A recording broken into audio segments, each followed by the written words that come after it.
Let yourself be bored. The year is 1665 when Isaac Newton observes an apple fall from its tree and make its way to the ground. While most people would consider this a mundane event, Newton followed its trajectory with great interest. Newton wasn't conducting an experiment when he discovered the laws of gravity. He also wasn't overloading his brain with information. He was simply looking at the falling apple. But that was in the 17th century, and smartphones weren't around until several centuries later. Imagine if Newton had been engrossed in scrolling through his Instagram feed. The likelihood of him noticing the falling apple and formulating the laws of gravity would have been significantly diminished, and our science lessons might have been considerably simpler. These days, we hardly ever allow ourselves to just stare out a window and do nothing but stare at the sky. We never pause for a moment and just let our minds wander into deep, unexplored territories.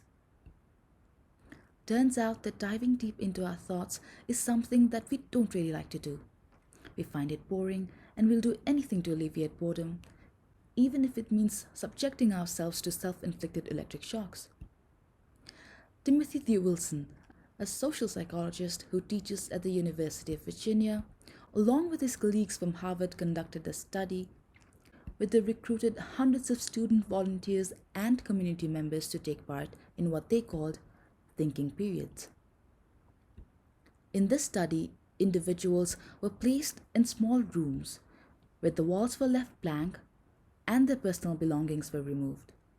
They were then asked to entertain themselves with nothing but their thoughts for just 6 to 15 minutes.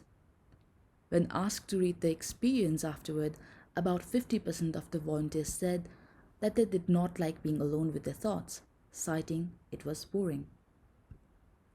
The experiment was taken a step further. For 15 minutes, participants were placed in the room again, where they could push a button and shock themselves if they wanted to. These participants had reported that they would pay to avoid being shocked with electricity. The results were shocking. 67% of men and 25% of women chose to press the button and inflict an electric shock on themselves just because they were bored. One of the men had even pressed the button a staggering 190 times. This research suggests that sadly, a lot of us would rather experience physical pain than sit in our thoughts. When left with nothing else to do, most of us immediately grab our phones, switching from one app to the other as the algorithm of the internet feed us the exact content that will keep us from being bored.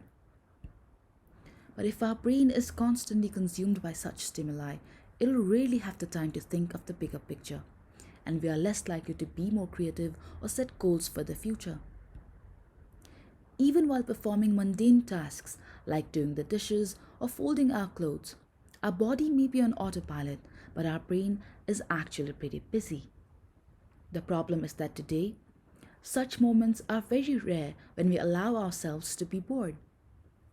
Having the entire world of entertainment at our fingertips has led to our immediate dissatisfactions with even a few minutes of idleness.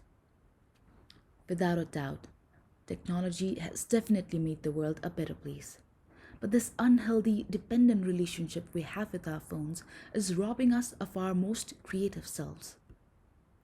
Our attention is being fought for by a magnitude of applications, and at the end of the day, we are left with no time to just sit and contemplate our own lives and experiences. But that shouldn't be the case. So the next time you're bored and you find yourself reaching for your phone, remember, you're choosing to voluntarily shock yourself. You'd be surprised at what your mind can achieve when you allow it to wander for a moment, when you let yourself be bored.